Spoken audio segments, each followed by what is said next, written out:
인사하시겠습니다. 사랑합니다. 축복합니다. 주의 말씀이 들려지게 하셔서 생명과 또 구원으로 나아가고 또 주 사랑 가운데 행하는 삶을 살게 하시기를 기원드립니다. 우리가 계속해서 에베소서를 통해서 그리스도인의 삶에 대해서 그리스도인으로서 어떤 자세와 태도로 또 어떤 삶을 어떻게 살아야 하는 것인가를 배우고 있습니다. 본문에서 바울 사도는 아주 엄중한 명령 하나를 우리에게 줍니다. 다름 아니라 사랑 가운데서 행하라 하는 것입니다. 1절, 2절을 좀 더 자세히 살펴보면 이 명령이 하나가 아니라 두 개인 것을 봅니다. 첫째는 하나님을 본받는 자가 되라. 두 번째는 사랑 가운데서 행하라. 이 두 명령 앞에 수식어가 붙어 있는데 수식어는 아주 비슷합니다. 첫째는 사랑을 받는 자녀같이 하나님을 본받는 자가 되라.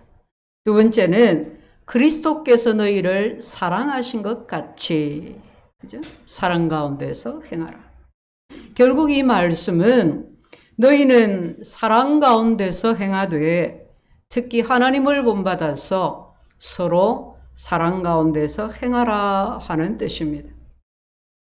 네 생각대로, 네 마음대로, 네 방식대로 사랑하라는 것이 아니라 네가 지금까지 알고 배우고 행해왔던, 행하고 있는 그 사랑으로 세상의 사랑으로 행하는 것이 아니라 하나님의 사랑을 본받아서 하나님의 사랑을 본받아서 사랑하라 하고 우리에게 명령하는 것입니다.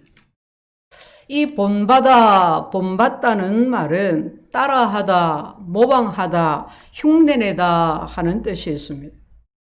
이제 우리 아이들이 자라갈 때 이래 보면 한 4살, 5살 되면 소꿉놀이를 합니다. 그죠? 소꿉놀이를. 몇 명이 이렇게 모여서 소꿉놀이를 하면 니는 아빠 할래? 나는 엄마 할게. 이게 이제 정해지죠. 그죠? 어떤 친구에게 니는 아이 해. 아이 안 할라 합니다. 절대로. 다 엄마하고 아빠 할라 합니다. 그래, 이제 이렇게 노는 걸 보면 곧잘 아빠, 엄마 흉내를 아이들이 잘 내요. 여보, 나 회사 갔다 올게. 이러면 탁 나갔다 오고. 나 다녀왔어요. 탁 이러고. 그럼, 참, 갔다 오면 손부터 씻으라니까. 왜 그 소파에서 이 리모컨만 가지고 있어? 이러면서 막 그러죠. 또 이제 아이 역할을 맡은 아이에게, 이 닦아야지. 숙제했냐? 이래서 하면서. 그죠? 아이들이 이렇게 어른 흉내를 냅니다. 본기극이라서 본대로 합니다. 그럼 본받는다는 것이 바로 이런 의미입니다. 바울은 사랑 가운데서 행하되 내 생각, 내 방식대로 사랑하는 것이 아니라 하나님의 사랑을 본받아서 하나님이 우리를 사랑하신 그 사랑을 흉내내라는 거예요. 그 사랑을 모방해서 그렇게 사랑하라는 겁니다. 하나님의 자녀가 누구를 본받겠어요? 하나님을 본받아야죠. 그죠? 그래, 이렇게 말할 수 있어요. 나는 본기 그거밖에 없어가지고. 나는 하나님 자녀인데, 나는 하나님 우리 아버지에게, 나는 예수 그리스도 우리 주님에게 본기 그거밖에 없어가지고 고려한다. 그래 말할 수 있어요. 어머!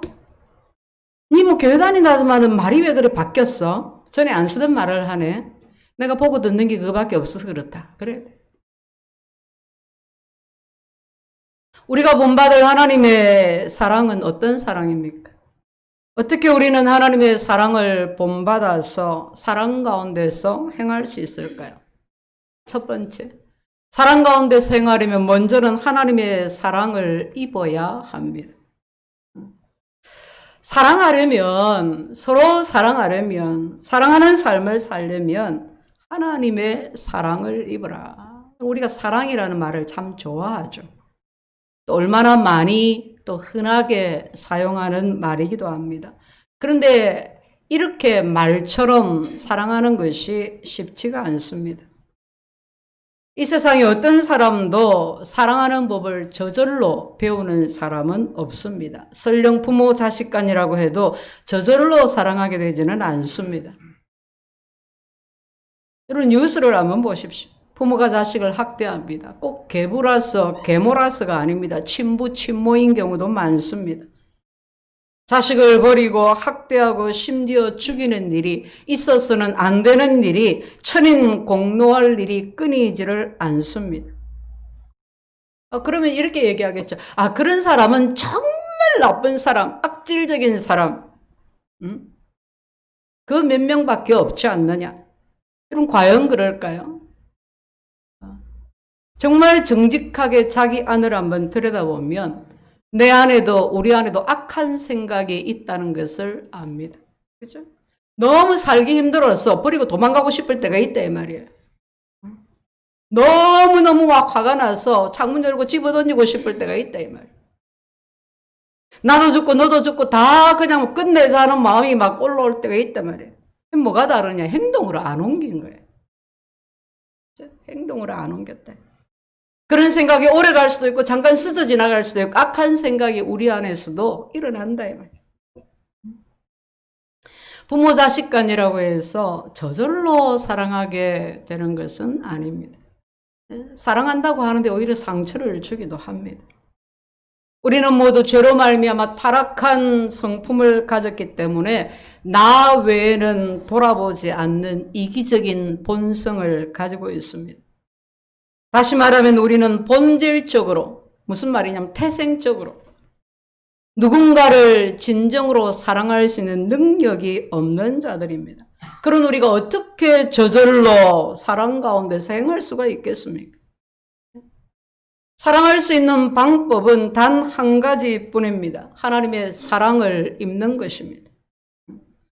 사랑의 하나님, 사랑의 근원이신 하나님으로부터 사랑을 배워야 합니다. 하나님의 사랑이 내 안에 부어지지 아니하고는 하나님의 성령이 하나님의 사랑을 나에게 부어주지 아니하시고는 우리는 결코 다른 사람을 사랑할 수가 없고 결코 사랑 가운데서 행할 수가 없습니다. 그러므로 사랑을 받는 자녀같이 하나님을 본받았어. 그러므로 그리스도께서 너희를 사랑한 것 같이 사랑 가운데서 행하라 하는 겁니다. 어느 목사님이 정말 공부도 많이 하고 똑똑하고 정말 유능하고 설교도 그렇게 잘하실 수가 없어요. 그런데 목회가 안 돼요. 목회가. 여러 교회를 전전을 했는데 가는 곳마다 있던 성도 수로 줄어들고 관계가 자꾸 깨어집니다. 교회 안에 교회가 깨어지고 여러 가지 문제들이 많지만은 여기서의 문제는 목사님이 성도들하고 자꾸 부딪히는 거예요. 좀 교회에서 성도들끼리 부딪혀서 막 깨어지고 그러잖아요. 근데 이제 목사님이 자꾸 화근이 되는 거예요. 이분은 고아로 자랐습니다. 부모가 일찍 세상을 떠나서 고아가 된 것이 아니라 부모가 갈라서면서 버려졌어요. 고아원에 맡겨졌어요. 그런 고아가 되어버렸어요. 한 번도 찾아주지 않고. 그래서 이제 고아원에서 큰 거예요. 마음에 너무 큰 상처가 되었습니다. 자라면서 학창시절에 자기는 고아원에서 학교를 다니는데 친구들은 가정에서 양부모 밑에서 학교를 다녀요. 막 그게 비교가 되었어요. 더 큰 상처가 되었어요. 은혜를 받아서 예수 믿고 신학교 가고 목사가 되고 날마다 성경을 연구하고 했지만은 그 마음속에 뿌리 깊은 상처를 치유받지를 못했습니다. 극복하지를 못했습니다. 그래서 늘 사람들과 부딪히는 거예요. 교회 안에 있으니까 성도들과 자꾸 부딪히는 거예요. 이 교회 저 교회 자꾸 전전하다가 이제는 누구라도 와주십시오 하는 목회자 없는 시골 교회로 가게 되었어요. 근데 우리 시골 교회라서 뭐라고 다르겠습니까? 안 그래요. 한 1년 지나니까 다시 부딪힙니다. 잠깐 환경이 달라지고 함께하는 사람이 달라지면 잠깐 그게 안 나타나요. 본인도 조심을 할 거고. 근데 이제 어느 계기가 되면 이제 그게 나오는 거예요. 부딪히는. 본인은 또 얼마나 고민을 많이 했겠습니까? 얼마나 가슴을 두드렸겠습니까? 나는 왜 이렇게 목회를 못할까? 나는 왜 이렇게 안 될까? 얼마나 많이 기도했겠어요. 그런데 다시 하나님 앞에 작정하고 기도하기 시작했습니다.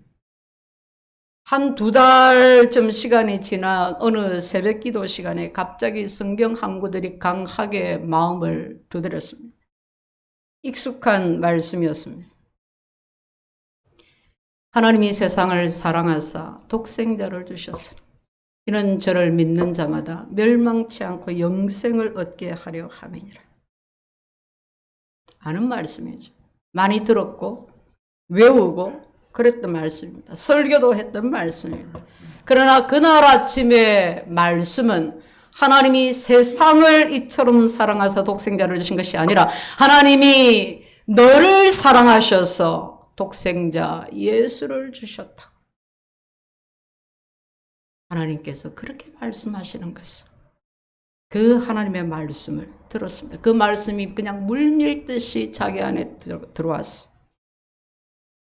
그 목사님은 그날 비로소 하나님의 사랑을 입은 겁니다. 비로소 온 영과 혼과 온 피부로 하나님의 그 사랑을 느끼게 된 겁니다. 몇 시간 동안 이 사랑에 붙잡혀서 몇 시간 동안 울면서 찬양을 하고 그리고 예배당 밖을 나오는데 이제 그 시골에 갓 싹이 난 파릇파릇한 그 보리조차 자기를 사랑하는 것처럼 보여져. 그동안 사람들이 자기를 미워한다고 왜 이렇게 나를 힘들게 하느냐고 생각했는데 모두가 다 자기를 사랑하는 것 같아요. 보리조차도 자기를 사랑하는 것 같아요. 그렇게 보여요. 그날 이후에 그분의 목회가 달라졌습니다. 성도가 얼마 없던 시골교회에 사람들이 모이기 시작했습니다. 지금은 서울에서 훌륭하게 목회를 하고 계십니다. 성도 여러분, 사랑 가운데서 행하기를 원하십니까? 우리의 소원이잖아요. 정말 사랑의 사람이 되고 싶고 사랑이 좀 많았으면 좋겠고 사랑 가운데 행하고 싶고 그죠? 그러면 먼저 하나님의 사랑을 입어야 합니다. 사랑은 여기 있으니 우리가 하나님을 사랑한 것이 아니고 하나님이 나를 사랑하신 그 사랑, 그 아들을 보내주신 그 사랑을 입어야 합니다. 우리가 아직 죄인 되었을 때, 네가 죄인 되었을 때가 내가 죄인 되었을 때에, 내가 죄인일 때에, 내가 정말 가망 없는 영 죽은 죄인인데 그리스도께서 나를 위해서 죽으셨다는 그 하나님의 사랑을 온 마음으로 영으로 믿음으로 받아들여야 합니다. 그 사랑을 받지 않고는 다른 사람을 사랑할 수가 없습니다. 주님이 우리가 이것을 깨달을 수 있도록 비유를 말씀해 주셨습니다. 어떤 사람이 주인에게 큰 빚을 졌습니다. 금 1만 달란트. 오늘날로 환산을 하면 몇백억에 해당되는 큰 액수입니다. 구경도 할 수 없는 금액이죠. 당시로서도 도저히 질 수 없는 큰 빚이에요. 뭘 해서 이런 큰 빚을 짓겠어요? 그런데 예수님이 그런 큰 금액을 말씀해 주셨습니다. 왜냐하면 우리 모두 하나님 앞에서 갚을 길 없는 큰 빚을 진 자다 하는 사실을 깨닫게 해주시기 위해서. 이 주인이 이 사람을 불쌍히 여겨서 이 몇백억 되는 빚을 탕감해 줬습니다. 얼마나 큰 은혜입니까? 죽어도 못 갚는 빚인데. 근데 나중에 보니까 이 큰 빚을 탕감받은 사람이 자기에게 몇백만 원 진 사람 만나서 빚 갚으라고 독촉하고 압박하고 그럽니다. 이 몇백만 원 빚진 사람이 요즘 이렇게 해서 경기가 너무 안 좋아가지고 내가 꼭 갚겠다고 조금만 기다려달라고 하는데 그 사람을 고소하고 고발해서 감옥에 가둡니다. 주인이 그 소식을 들었습니다. 듣고 노발대발합니다. 그 사람을 다시 불러드립니다. 내가 너에게 수백억 빚을 탕감해 주었는데 너는 기껏 몇백만 원 빚도 탕감해 줄 수가 없었더냐. 그를 책망하면서 감옥에 넣었습니다. 자, 여러분, 그 사람은 왜 빚을 탕감해 주지 못했을까요? 왜 그랬을까요? 이유는 하나입니다. 자기 자신이 얼마만큼의 빚을, 얼마나 큰 빚을 탕감받았는지, 얼마나 주인에게 큰 은혜를 입었는지를 느끼지 못했기 때문입니다. 내가 받은 은혜가 어떤 것인지를 모르니까 그런 거예요. 어쩌면 주인이 수백억 빚을 탕감해 준다고 해서 믿지 못했는지도 모릅니다. 주인이 거짓말장이라고 생각했는지도 모릅니다.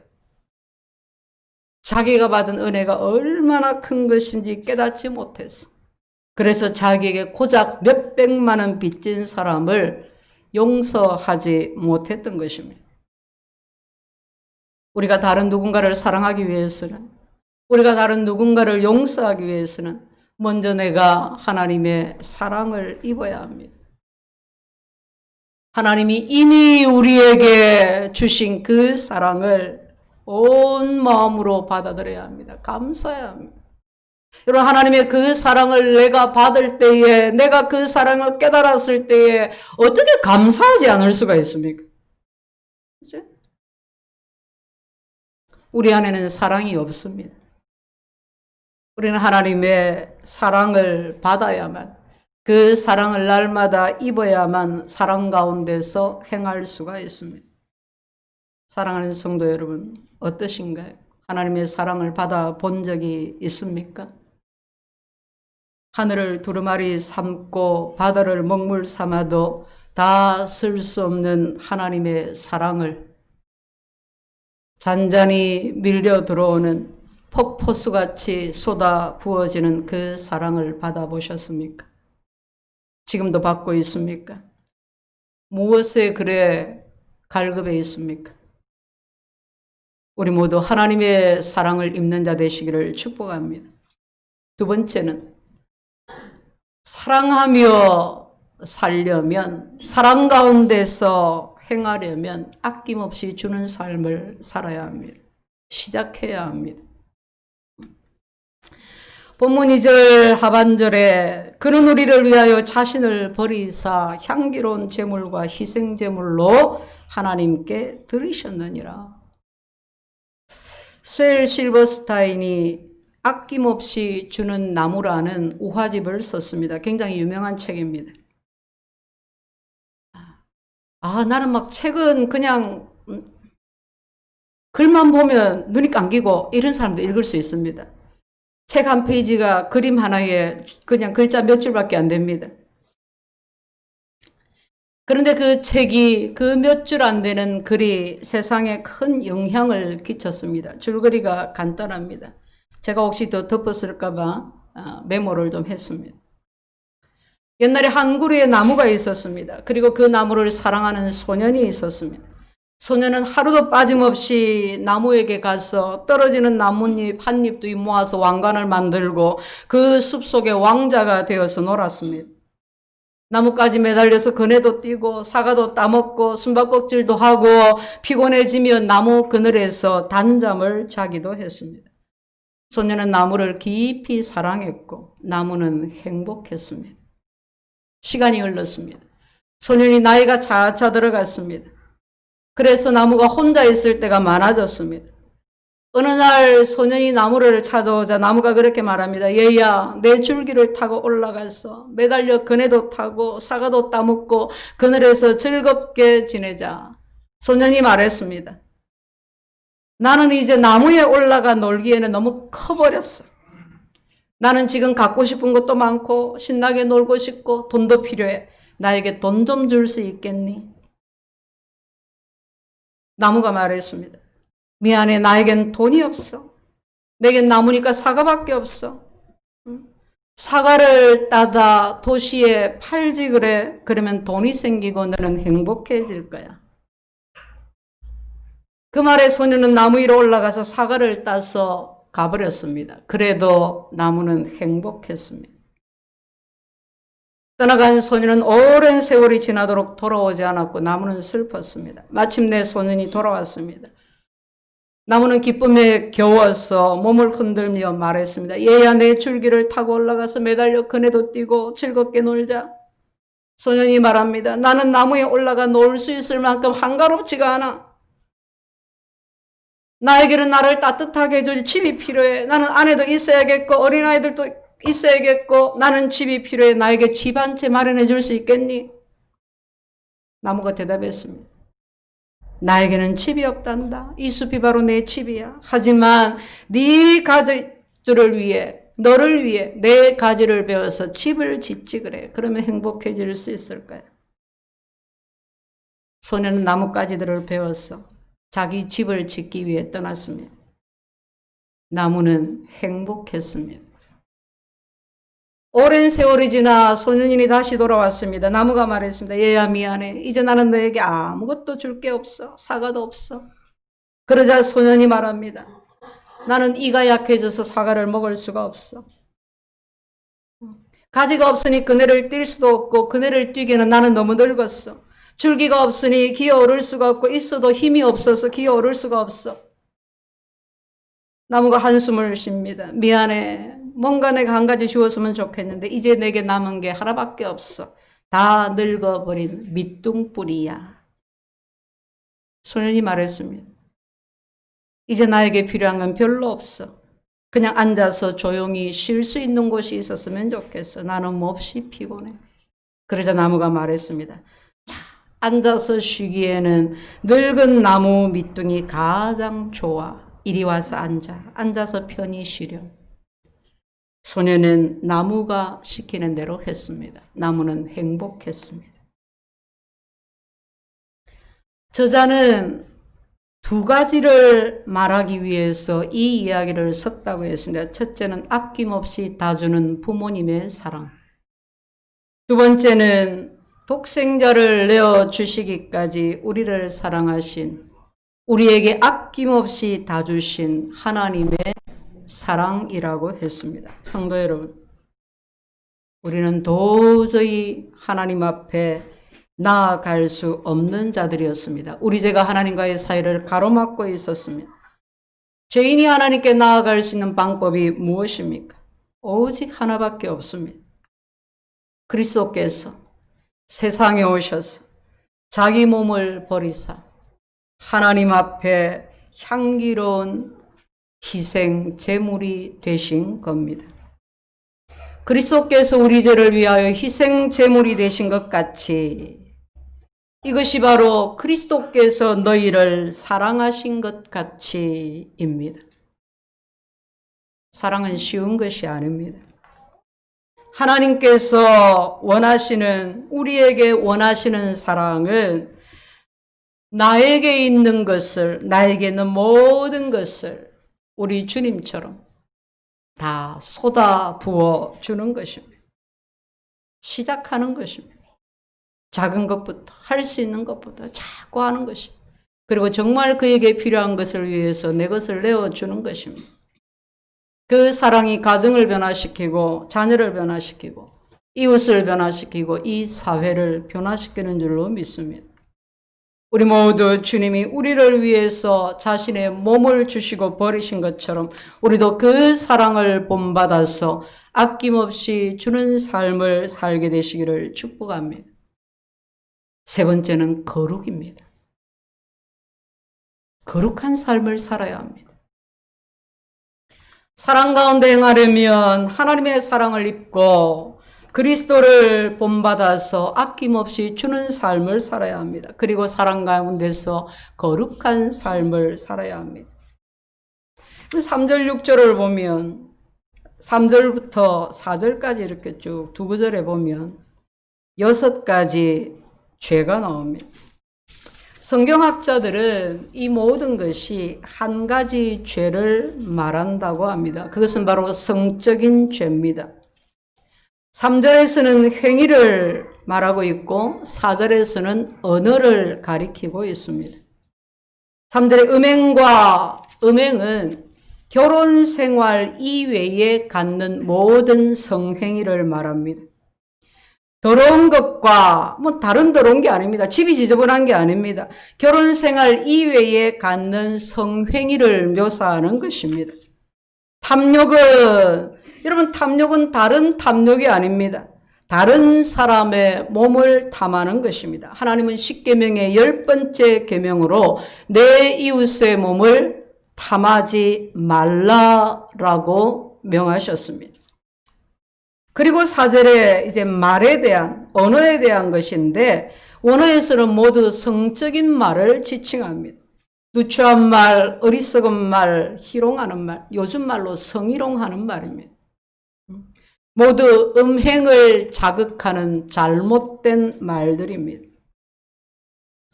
누구든지 헛된 말로 너희를 속이지 못하게 하라. 이런 당시의 에베소 사람들은 모두 아데미 여신을 섬겼습니다. 아프로디테 또는 뭐 다이아나 이런 이름으로 각 나라의 언어로 그렇게 불리기도 했는데 풍요와 다산을 상징하는 여신입니다.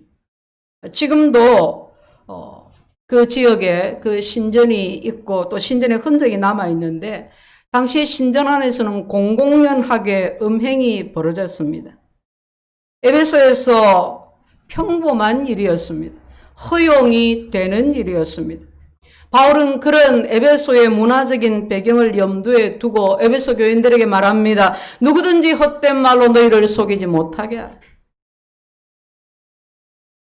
그러면 오늘날은 어떻습니까? 당시에 에베소는 음행을 당연시하는 그런 사회였는데 오늘 우리 사회는 어떤가요? 우리 사회도 다르지 않습니다.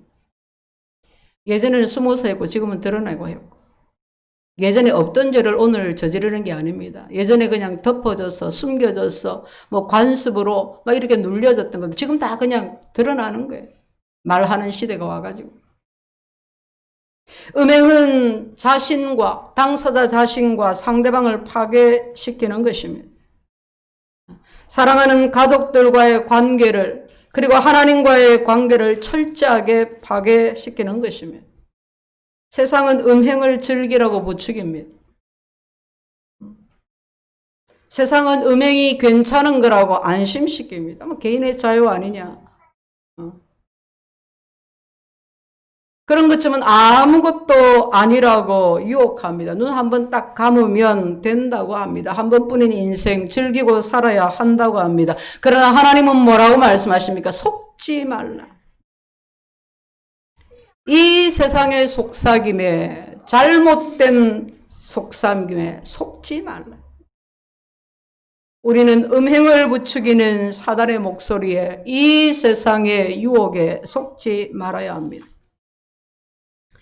6절 하반절에 이로 말미암아 하나님의 진노가 불순종의 아들들에게 임하나니 이로 말미암아 무엇 때문에 하나님의 진노가 임합니까? 음행 때문에.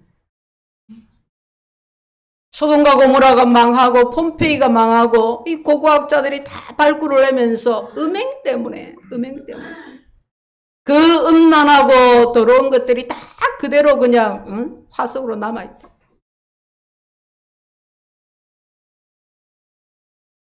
성은 하나님이 주신 선물입니다. 성은 축복이고 즐거움입니다.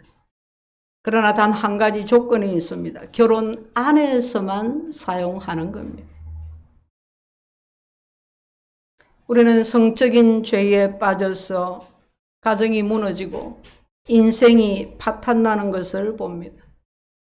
절대 안 그럴 것 같은 사람이 완벽해 보이는 가정이 이걸로 무너지는 것을 봅니다. 여러분 유혹이 그만큼 강하다는 것입니다. 이기기가 힘들다는 것입니다. 우리는 어떻게 거룩하게 살 수가 있을까요? 왜 성경에서 사랑과 성적 범죄를 나란히 언급하고 있을까요? 정말 사랑하면, 정말 배우자를 사랑하면, 정말 가정이 소중하면 성적인 죄를 범할 수가 없기 때문입니다. 그것은 내 배우자에게, 내 자식에게, 내 가족에게 씻을 수 없는 크나큰 상처를 주는 것이기 때문입니다. 내 영혼을, 가족의 영혼을, 다른 사람들의 영혼을 파괴하고 짓밟는 것이기 때문입니다. 내가 정말 영혼을 사랑한다면, 내가 그 영혼을 사랑한다면, 형제를 사랑한다면, 이웃을 사랑한다면 그 이웃과 음행할 수가 없습니다.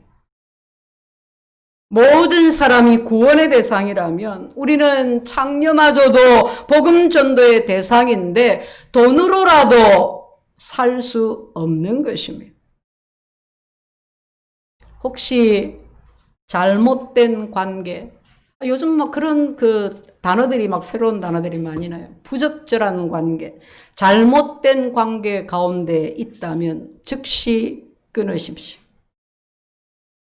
주변에 그런 이가 있다면, 남자는 뭐 그 정도는 뭐, 남자 동창들끼리는 서로 애인 이야기하고 그런다면서요.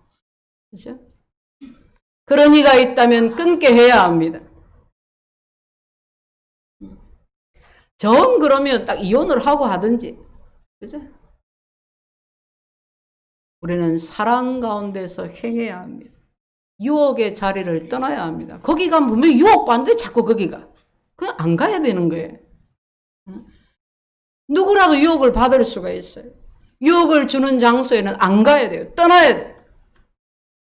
혹시 누군가에게 누추한 말, 어리석은 말, 희롱의 말을 던지고 있는 것은 아닙니까? 이미 습관이 갖고 본인이 잘 몰라. 그런 경우도 있어요. 그죠? 그 뉴스에 그런 표현을 쓰더라고요. 성인지 감수성이 낮다. 하여튼 고상한 말을 막 붙여놨는데